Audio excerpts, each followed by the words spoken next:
Au sommaire des ateliers d'IFTM, le voyage d'affaires. Gros plan sur les agences de voyage professionnelles. Comment ont-elles vécu la crise de la Covid-19 ? Peut-elle miser sur un retour à la normale et à quel horizon ? Doit-elle se réinventer et changer de business model face à la nouvelle pratique des entreprises en matière de déplacement ? Toutes les réponses en compagnie de Christophe Roth et ses invités. Bonjour à toutes et à tous et bienvenue sur les ateliers d'IFTM, une émission hebdomadaire sur le tourisme et le voyage d'affaires que vous pouvez retrouver sur la Web TV du site internet de l'IFTM. On va s'intéresser aujourd'hui plus précisément au voyage d'affaires, vraiment ce volet-là, et aux agences de voyage professionnels, celles qui accompagnent les entreprises dans la gestion de leurs déplacements. Elles ont été et elles sont encore dans l'œil du cyclone, avec une activité forcément très réduite, mais beaucoup de turbulences autour d'elles. Comment vont-elles traverser cette crise ? Est-ce que leur modèle financier actuel va perdurer ? On va en débattre et j'ai le plaisir pour ça d'accueillir trois invités de qualité. Sophie Martins, bonjour Sophie. Bonjour. Vous êtes directrice des achats chez KPMG France et vous supervisez à ce titre, entre autres, le sujet des déplacements professionnels au sein de votre entreprise. Solène Lebrazidec, bonjour Solène. Bonjour. Vous êtes directrice générale de l'agence de voyage FCM Travel Solutions pour la France et la Suisse. FCM qui est un des grands réseaux professionnels mondiaux. Et enfin, Sébastien Calmejane. Bonjour Sébastien. Bonjour Christophe. Vous êtes directeur commercial chez Super Tripper, un nouvel entrant dans le monde des agences de voyage professionnelles. Je vous propose qu'on passe à notre première rubrique, la phrase du jour. Alors, notre première rubrique, la phrase du jour, je voudrais commencer non pas par une, mais par deux citations. La première, c'est Anne Rigail, la directrice générale d'Air France, que je cite. Air France n'est pas immortel. C'est un propos qu'elle a tenu récemment, fin janvier. Deuxième citation, un peu plus conséquente. Si nous devons mourir économiquement et voire détruire tout un pan de notre industrie, mon entreprise et moi, nous mourrons avec toute l'énergie que nous portons en nous. Et ça, c'est Nicolas Brumelot, qui est le président et cofondateur de Mr Fly, qui l'a déclaré il y a un an maintenant dans une lettre ouverte à IATA. Ce qui m'amène finalement à vous interroger, Solène. Est-ce qu'il faut s'inquiéter aujourd'hui de la survie de tout un écosystème du voyage, qu'il soit de loisirs ou d'affaires, qui souffre dramatiquement depuis près de 12 mois ? Alors, effectivement, le premier point qui est intéressant entre ces deux citations, c'est finalement, elles ont un an à peu près d'écart entre les deux, et finalement, le niveau d'inquiétude est toujours le même. Et les deux personnes emploient des mots très forts, que ce soit immortel ou nous mourrons, montrent bien l'inquiétude qu'ils ont, mais qui représentent finalement l'inquiétude de l'ensemble des acteurs du secteur. Évidemment, depuis un an, l'ensemble des agences ou même des acteurs mettent beaucoup d'énergie, comme le dit Nicolas Brumelot, à finalement sauver le business, à conserver l'ensemble des emplois, ce qui n'est pas forcément évident. On le voit au quotidien et dans la presse, beaucoup d'agences, beaucoup d'acteurs ont dû prendre des décisions difficiles. Donc effectivement, il y a une incertitude. On est pourtant un secteur qui a l'habitude d'avoir beaucoup d'événements qui se passent, ou en tout cas d'être impacté par beaucoup de choses. Donc on a en général la réactivité et le moral pour affronter l'ensemble des événements.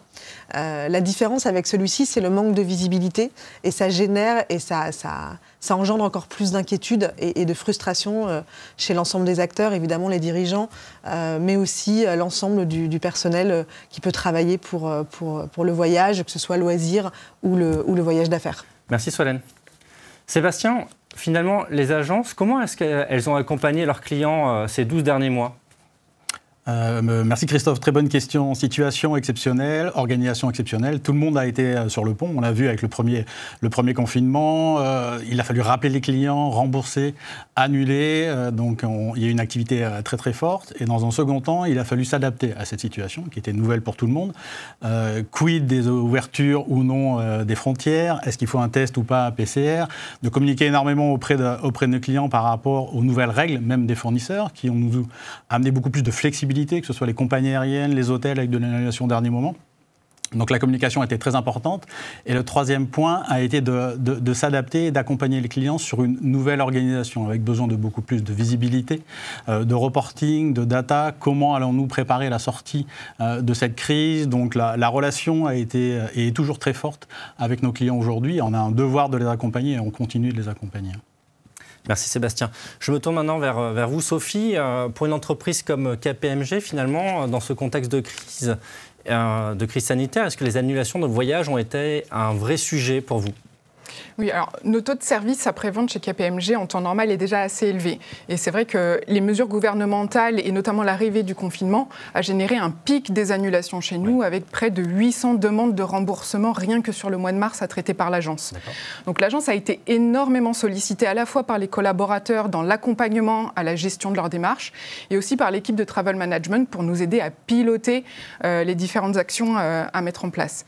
Au-delà de la gestion de ces annulations, on a dû évidemment apporter une visibilité immédiate sur l'ensemble des réservations qui étaient en cours pour mener les actions nécessaires. On a dû évidemment localiser l'ensemble de nos collaborateurs qui étaient en déplacement ou en mission à l'étranger et surtout travailler en proactivité pour anticiper et limiter le nombre de réservations qui par la suite seraient amenées à être annulées. Donc pour ça, on a mis en place différentes mesures. On a notamment bloqué les destinations qui étaient jugées à risque au fur et à mesure que les annonces gouvernementales nous arrivaient. On a mis en place avec notre cellule de crise, en fait, une validation systématique en amont de chaque réservation pour tous nos déplacements hors de France. Et on a aussi instauré un reporting quotidien auprès de notre cellule de crise pour leur permettre d'être en contact direct avec les voyageurs.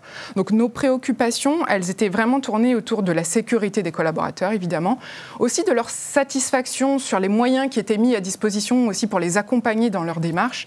Et aussi, un des points de vigilance, c'était la continuité de service de l'agence qui faisait face, comme toutes les agences du marché, à un taux d'activité partielle qui était quand même assez important. Bien sûr, bien sûr. Merci Sophie.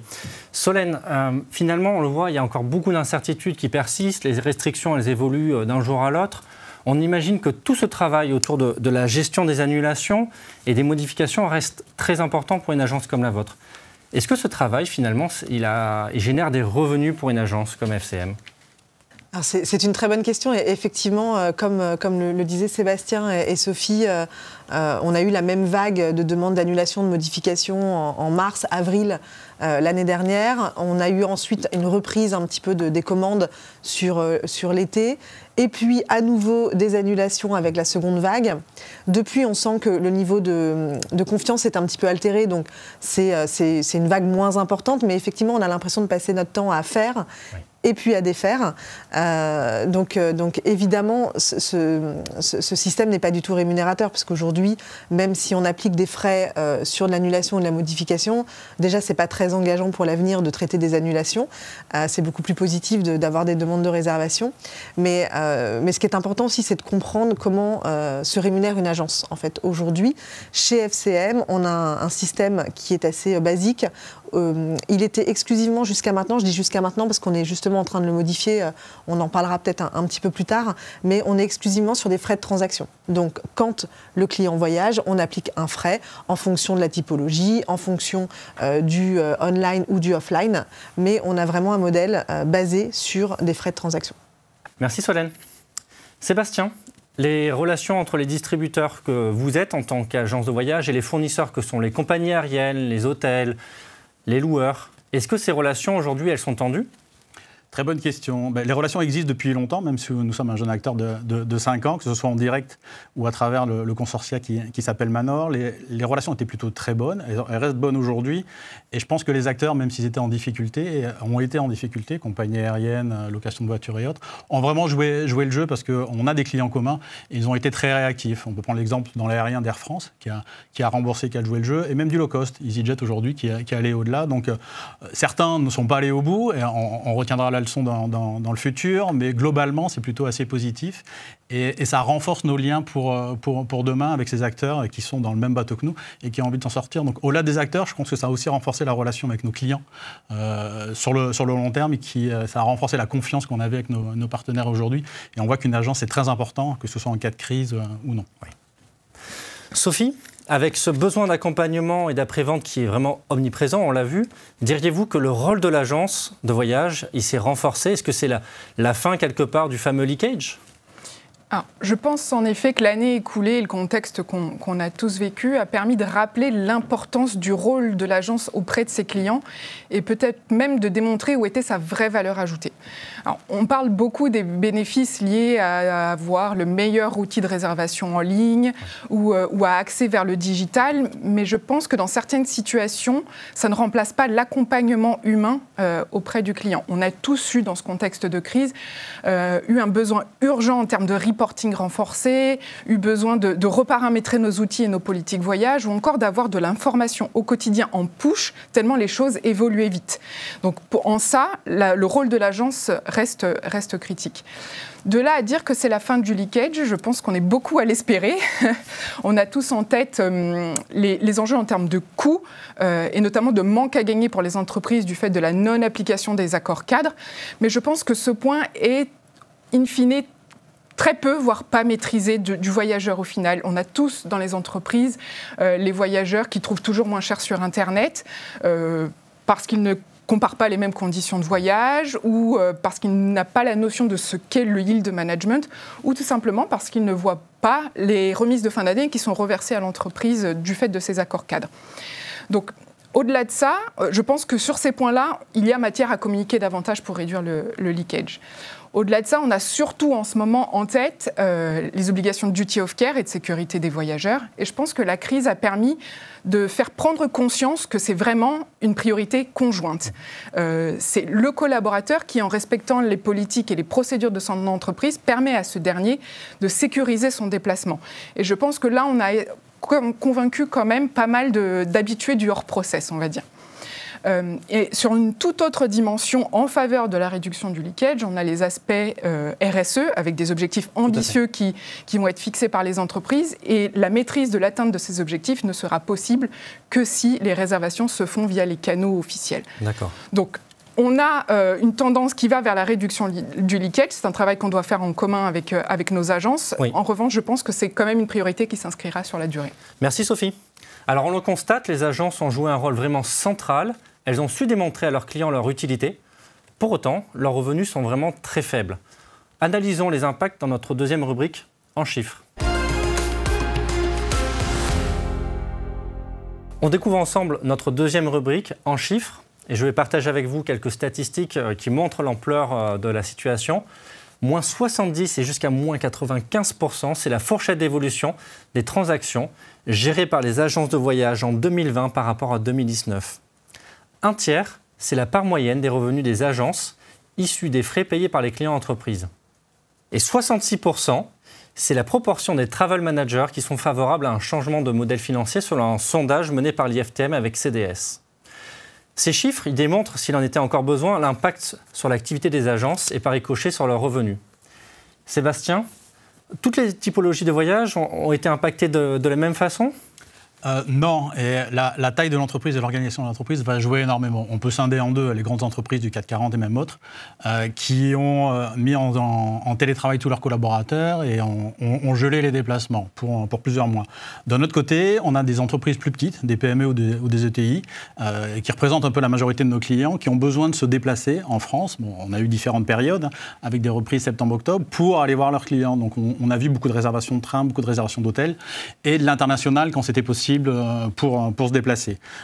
Nous, on constate, et je pense qu'on est un peu atypique par la progression de notre modèle économique, on a réussi à faire, je pense que c'est une très belle performance dans le métier, le même chiffre d'affaires en 2020 qu'en 2019 par l'acquisition et les nouveaux clients. Donc oui, différentes approches en fonction des entreprises. On commence à repartir aujourd'hui, mais tout va dépendre de la taille de la société. Et Solène, pour la patronne d'agence que vous êtes, faire tourner la boutique quand l'activité est aussi impactée, on fait comment ? On met tout le monde en chômage partiel en attendant des jours meilleurs ?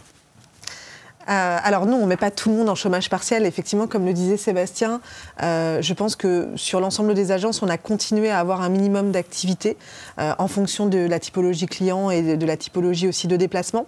Ce qu'on a fait chez FCM, c'est qu'on a d'abord traité toute la vague d'annulations et de modifications qui était très importante pour que les clients puissent avoir les remboursements le plus rapidement possible. Ensuite, effectivement, on a adapté en fonction des départements, le temps travaillé par rapport à l'activité. Donc sur nos équipes du service client, évidemment, qui étaient fortement impactées, le temps travaillé était réduit à peu près à une journée par semaine. On a maintenu quand même au moins une journée par semaine les gens avec l'entreprise, parce que c'est important de garder le lien aussi.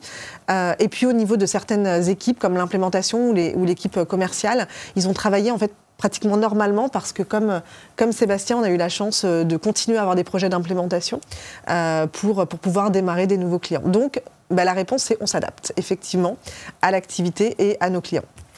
Merci Solène. Et on l'a rappelé en chiffres, l'essentiel, 2/3 en fait en moyenne des revenus des agences proviennent des commissions fournisseurs. Et pourtant, votre mission en tant qu'agence de voyage, la première mission, c'est d'optimiser les frais de déplacement de vos clients. Est-ce que ces deux objectifs-là ne sont-ils pas antinomiques quelque part? Est-ce que le rôle de l'agence n'est parfois pas un peu schizophrène? Et ça pose une question aussi sur la transparence du modèle. Effectivement, c'est une drôle de question parce qu'on nous pose souvent à nous, agences de voyage, la question sur notre rémunération et sur la transparence. Je ne suis pas sûre qu'on la pose à tous les acteurs du marché, notamment à tous les éditeurs de logiciels, parce que souvent on a du mal à mettre en perspective la valeur ajoutée de l'agence. Alors Sophie l'a très bien dit, je pense que l'année 2020 a bien montré le fait que l'agence était un acteur indispensable dans l'écosystème. Optimiser effectivement la dépense chez un client, c'est bien au-delà que de proposer un vol moins cher que l'autre. C'est effectivement un service beaucoup plus global, comme l'a très bien décrit Sophie. C'est du service, c'est du reporting, c'est de l'accompagnement. Et je pense que c'est ça aujourd'hui le rôle de l'agence. Ensuite, sur le modèle financier, effectivement, il y a des vieilles marottes dans le secteur qui disent que les agences sont ultra subventionnées par les compagnies aériennes. En fait, non. Aujourd'hui, on a des commissions qui sont liées au volume. Ça n'existe plus, les commissions sur le dossier. Ça n'existe plus depuis une quinzaine d'années. Donc, on a des taux de commission qui sont axés sur le volume, donc qui sont transmis en fin d'année. Donc, vous imaginez, sur une année 2020, on a un volume qui est quasiment inexistant, ou en tout cas très faible. Il n'y a plus de commission. Je ne dirais pas qu'il n'y a plus de commission. C'est pas vrai, parce qu'aujourd'hui, quand on fait partie de grands réseaux comme Manor ou Tourcom, on a la chance d'avoir des appuis importants pour des négociations. Quand on fait partie de grands groupes aussi comme FCM, qui fait partie du groupe Flight Centre, on a une force de négociation plus importante. Néanmoins, la visibilité est faible et du coup, en termes de revenus, effectivement, il y a une inquiétude. C'est compliqué. Exactement. Sébastien, chez SuperTripper, vous avez un modèle financier qui n'est pas le modèle principal, le modèle transactionnel. Est-ce que vous pouvez nous le présenter brièvement? Oui, tout à fait. Je souhaiterais juste revenir sur ce qu'a dit Solène. Je pense que c'est très important. Il y a un côté opaque un peu sur le modèle des agences des voyages qui peuvent gêner les entreprises.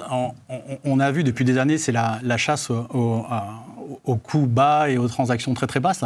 Et quand on se rend compte, et les chiffres le prouvent, que vous avez annoncé, que 60-70% du revenu d'une agence de voyage est du revenu fournisseur, aujourd'hui, il y a un vrai problème. Et je crois qu'il y a Oui, il y a un problème de transparence et il y a un vrai problème de modèle économique. Oui. Donc on voit qu'il y a un changement de paradigme. Et chez SuperTripper, ce qu'on a souhaité faire, dans les sociétés techno, puisqu'on maîtrise notre technologie, on a souhaité appliquer ce que font déjà les entreprises aujourd'hui, ce qu'on appelle un modèle SaaS, qu'on va retrouver dans des modèles de ressources humaines, de RP ou autres. C'est d'être beaucoup plus transparent et simple en proposant un modèle d'abonnement mensuel par voyageur actif. Donc fini les grilles tarifaires avec un tarif pour un vol court courrier, long courrier ou moyen courrier. On va être simple. On propose un abonnement par voyageur actif, c'est-à-dire si je ne voyage pas, je ne paye pas d'abonnement, de façon assez transparente et de façon assez limitée. Que je réserve une fois ou 30 fois, le prix de l'abonnement sera le même. Je me tourne maintenant vers vous, Sophie. Côté client, finalement, est-ce que les achats sont prêts à fonctionner sur une approche forfaitaire, selon vous, comme c'est déjà le cas sur d'autres catégories, la téléphonie, l'IT, etc.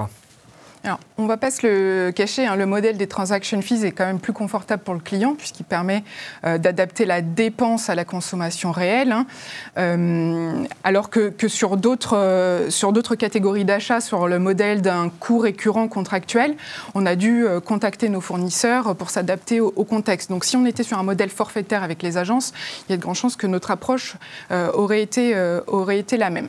Sur le même raisonnement, je pense que le contexte Covid qu'on a connu a enclenché ou du moins accéléré une réflexion autour des voyages de demain avec un objectif qui est partagé, je pense, par beaucoup de clients, qui est de ne pas revenir au volume de voyages qu'on a connu en 2019 pour des raisons de coût, certes, mais aussi pour des questions de responsabilité environnementale, de bien-être des collaborateurs, etc. Donc dire qu'on est prêt à s'engager davantage, avoir un engagement plus fort sur les coûts, sur une catégorie d'achat dont la projection de consommation tend à baisser, C'est difficile. Voilà, c'est difficile de se projeter. En revanche, là où on peut percevoir du côté travel management la limite des transaction fees, c'est, comme on le disait tout à l'heure, sur toute la partie hors transaction pure et sur la partie service à valeur ajoutée, où là, en termes d'optimisation des contrats cadres, en termes d'adaptation de la politique voyage, de mise en place de solutions RSE, etc., on attend un vrai service de l'agence qui sont souvent pas inclus dans ces transaction fees, donc il y a une attente. Donc de là à partir sur un modèle totalement forfaitaire, je ne pense pas, mais envisager un modèle hybride où on maintient des transaction fees sur la partie pure transaction qui est le reflet de nos consommations réelles et avoir en face un catalogue de services à valeur ajoutée où les acheteurs et les travel managers puissent anticiper une feuille de route annuelle avec des actions prioritaires, avec une visibilité sur les coûts qui soit budgétée et en plus une vision de retour sur investissement. Ça peut être intéressant. Là, je pense que ça répondrait à un besoin. Mais une chose est sûre, c'est que les acheteurs doivent être vigilants sur la pérennité de leurs fournisseurs, donc le débat mérite d'être... Alors justement, Sébastien, vous qui avez ce modèle forfaitaire, est-ce que vendre un modèle à l'abonnement quand l'activité est aussi incertaine qu'en ce moment, les déplacements limités au strict minimum, est-ce que c'est facile ? C'est un vrai challenge, mais on le relève avec plaisir. Et ce que Sophie dit est très intéressant aujourd'hui. Je pense que le besoin du client, c'est d'avoir les outils quand on va sortir de cette crise. Donc c'est de simplifier. C'est ce qu'on propose avec notre abonnement aujourd'hui. On va juste avoir un coût. Et je n'ai pas de coût si je ne voyage pas. On parlait du leakage tout à l'heure. Aujourd'hui, grâce à nos technologies, on va donner un seul point d'entrée pour réserver, modifier et annuler. Donc la fin des réservations en direct sur du Booking ou de modifier un train sur du SNCF. La traçabilité aussi. La sécurité est très importante aujourd'hui avec toutes les situations qu'on connaît, parfois un peu géopolitiques. Il va falloir le mettre en place. Retour sur investissement, qui est très important aujourd'hui. On va se déplacer moins. Solène a raison, mais il va falloir analyser encore plus la data et savoir quel est le retour sur investissement de son déplacement. Donc ça, on le propose dans notre reporting aujourd'hui. Et un autre point qui est vraiment d'actualité, c'est le RSE aujourd'hui. Donc on propose des solutions assez intéressantes. Très important. Oui. Sur le RSE, de gérer son émission de CO2, mais aussi comment on le compense demain. Donc je crois que la relation agence est hyper importante. Elle va aller au-delà de réserver d'un point A à un point B. Et c'est tous les services qui sont associés autour des déplacements de l'entreprise. D'accord. Merci Sébastien. On va essayer de se projeter un peu. C'est compliqué évidemment tant on n'a pas beaucoup de visibilité, mais on va essayer quand même en ouvrant notre troisième rubrique. Demain, quelle reprise ? Alors Solène, FCM appartient à Flight Centre, un groupe australien qui est à la fois sur le tourisme, sur le voyage d'affaires et sur l'événementiel, le fameux MICE. Quel est selon vous le segment qui va reprendre le plus vite ? C'est une très bonne question. Alors, je n'ai pas de boule de cristal, malheureusement, mais par logique et compte tenu des conditions aujourd'hui de déplacement et de la responsabilité qui est engagée au niveau des entreprises, je pense que le loisir redémarrera plus rapidement. Parce que finalement, quand on va décider de partir en vacances avec sa famille, on s'engage soi-même ou en tout cas les membres de sa famille. Donc, le niveau de responsabilité est limité. Exactement. Dans les entreprises, aujourd'hui, on le constate, de demander aux gens de se déplacer dans un cadre professionnel, c'est engageant, il y a un niveau de responsabilité et du coup, on sent que les dirigeants ou en tout cas les patrons d'entreprise sont encore un petit peu frileux, ce qui est normal parce qu'aujourd'hui, c'est faire prendre quelque part un risque sanitaire à ses collaborateurs. Donc, effectivement, je pense qu'en tout cas, loisir versus voyage d'affaires, le loisir démarrera un petit peu plus tôt. Ensuite, le MICE. Le MICE a beaucoup de vertus et on le sait dans les entreprises puisque ça anime les entreprises, ça récompense aussi les collaborateurs, ça permet de mieux communiquer. Ouais, exactement. Ouais. Néanmoins, c'est toujours encore vu comme un amusement ou comme quelque chose qui finalement n'est pas indispensable. D'accord. Alors le MICE se renouvelle beaucoup puisqu'il devient de plus en plus digital et donc il y a beaucoup d'opérations qui se font en virtuel. Donc je pense que le MICE redémarrera un petit peu plus tard que les deux autres pans. Sophie, chez KPMG, votre activité principale, c'est de l'audit. On fait difficilement de l'audit au travers d'une visioconférence. Est-ce que les déplacements continuent et si oui, à quel horizon finalement vous anticipez un retour à la normale, si on peut dire ? Alors, les voyages chez nous continuent un peu. On a d'ailleurs observé une tendance de reprise dès lors que les mesures gouvernementales l'ont permis, que ce soit à l'issue du premier confinement en septembre-octobre ou depuis décembre. Oui. De là à anticiper un retour à la normale, comme le disait Solène, la question est assez compliquée. Il y a bien évidemment les attentes en termes de vaccination qui vont influer sur le fait que les déplacements repartent et que les voyageurs se sentent aussi sécurisés. Donc, pour moi, 2021 va être encore une année très incertaine, où on va avoir du mal à prendre des décisions sur cette thématique. Mais on espère en tout cas que 2022 laissera entrevoir une tendance plus positive. Alors, on sait qu'il y a les enjeux de réduction des voyages, on en a parlé, mais les voyages et les déplacements, c'est aussi signe que les activités se portent bien dans les entreprises. Donc, c'est important, mais est-ce que demain, finalement, les collaborateurs vont vouloir voyager différemment, voyager par exemple plus vert, d'après vous ? Alors, je pense que nos collaborateurs voyageront moins, mais mieux. En tout cas, c'est notre objectif. Plus de services autour du voyage, des outils adaptés et plus de sécurité pour les rassurer aussi. En tout cas, plus vert, assurément. C'est côté employeur, en tout cas, côté KPMG, un objectif qui est clair. Le réseau KPMG s'est d'ailleurs lancé dans une initiative mondiale qui s'appelle KPMG Impact, dont l'un des grands piliers est concentré sur nos engagements envers la planète. Et l'un des principaux objectifs, c'est la neutralité carbone du cabinet d'ici 2030. Donc, on a, évidemment, les déplacements sont dans le radar de cette feuille de route. Forcément, Une feuille de route qui se veut ambitieuse et qu'on va dérouler dès maintenant avec moins voyager en avion, choisir des fournisseurs qui sont décarbonés, mettre en place des actions de compensation carbone. Voilà, ça c'est côté employeur. Et côté collaborateur, je pense qu'on observe de plus en plus une sensibilité à je veux connaître l'impact qu'a mon voyage sur l'environnement. Et l'enjeu pour moi, il est de mettre à leur disposition la data nécessaire pour justement leur faire mesurer l'impact et les guider vers des moyens de mobilité plus durables et de ce fait commencer à faire évoluer le comportement des voyageurs. Sébastien, est-ce que l'agence n'a pas un rôle capital finalement pour accompagner ses clients dans un meilleur bilan carbone et peut-être valoriser cet accompagnement-là ? Je pense que l'accompagnement global du client est important et le RSE, l'émission de CO2, est un sujet d'actualité. On le voit avec la loi du climat et ce qu'on découvre aujourd'hui. Toutes les entreprises de toute taille, que ce soit KPMG ou autres, ont des projets de RSE. Donc évidemment, que ce soit à travers l'outil ou le reporting, le collaborateur va voir l'émission de CO2 de son voyage, avec des comparaisons train-hôtel, des connexions avec des trains beaucoup plus fortes aujourd'hui, avec une vraie alternative.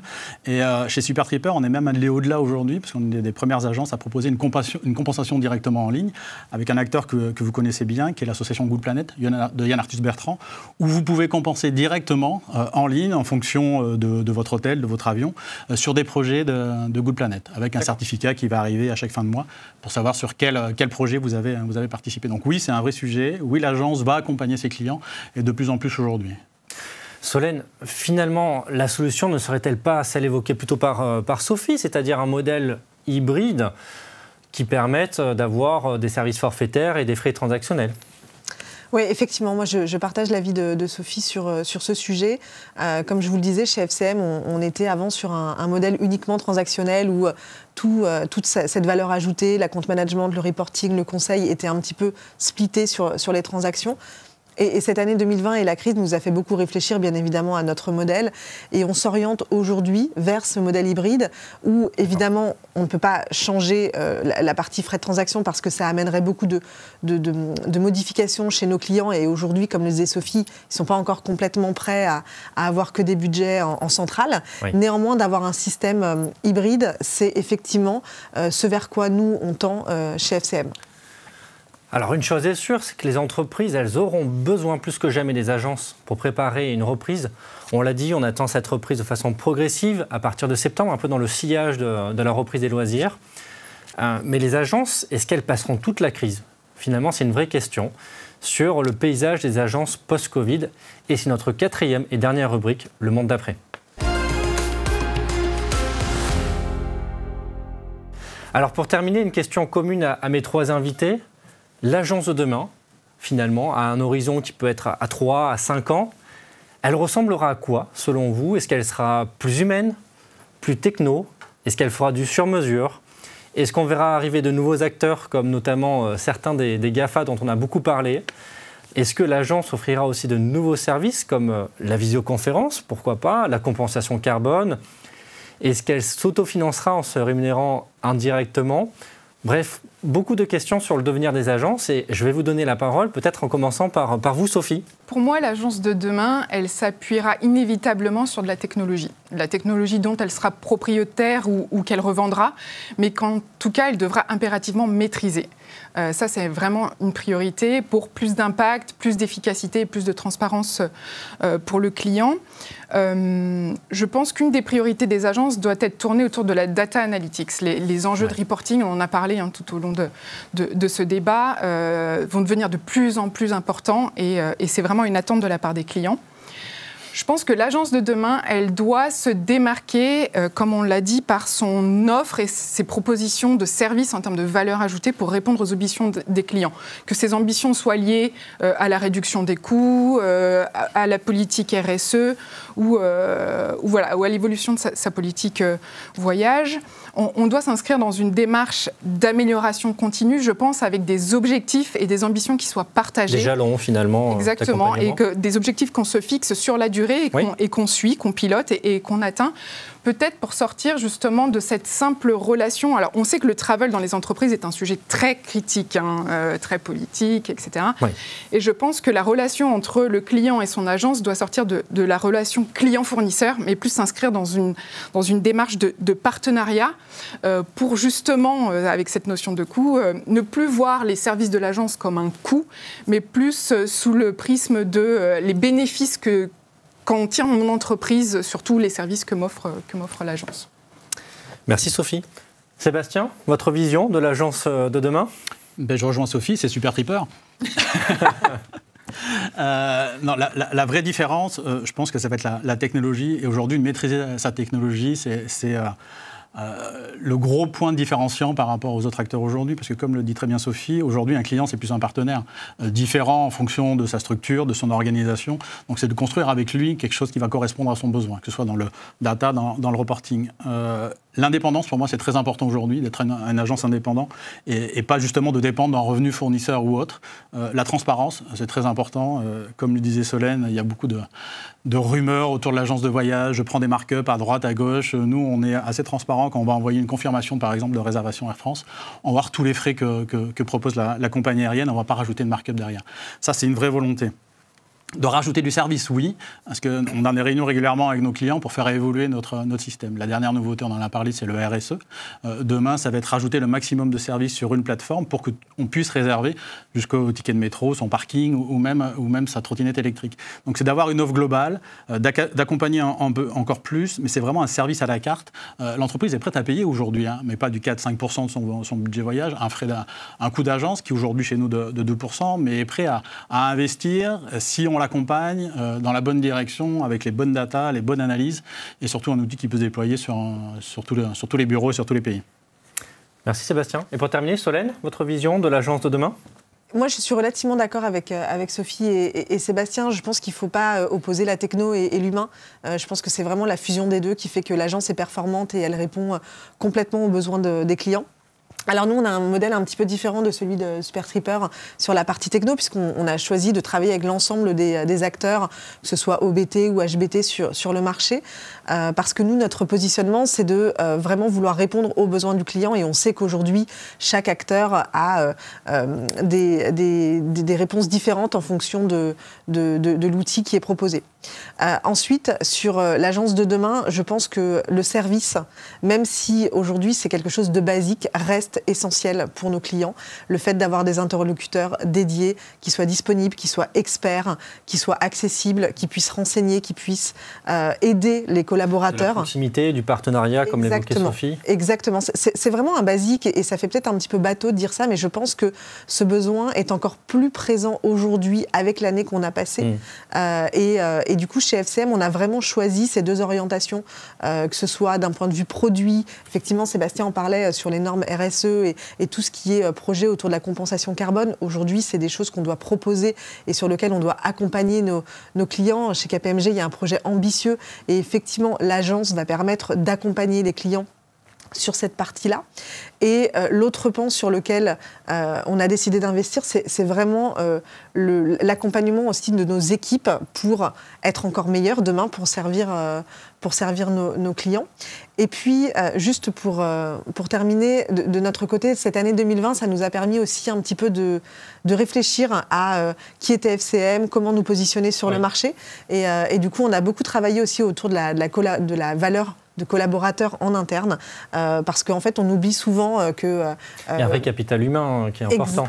Exactement, l'agence de voyage, c'est aussi des gens, c'est des équipes qui travaillent au quotidien depuis un an, alors peut-être sur des taux un petit peu moins importants que les autres années, mais qui restent mobilisés. Donc on a vraiment recentré notre réflexion autour de ça. Et du coup, on va, dans ces prochaines semaines, changer un peu nos couleurs. Donc je ne peux pas vous en dire plus pour l'instant. Mais, suspense. Mais exactement, mais du coup, on a beaucoup travaillé aussi là-dessus. Merci Solène. Nous arrivons maintenant au terme de cet épisode des ateliers d'IFTM. Je voudrais remercier chaleureusement mes intervenants pour la qualité de leurs propos. Merci à vous aussi de nous avoir suivis sur cet épisode. Et je vous donne rendez-vous la semaine prochaine pour une nouvelle édition. Et pour suivre en temps réel toutes les nouveautés et le programme des ateliers de l'IFTM, je vous invite à vous abonner aux réseaux sociaux @IFTM ainsi qu'à la newsletter. Merci et au revoir.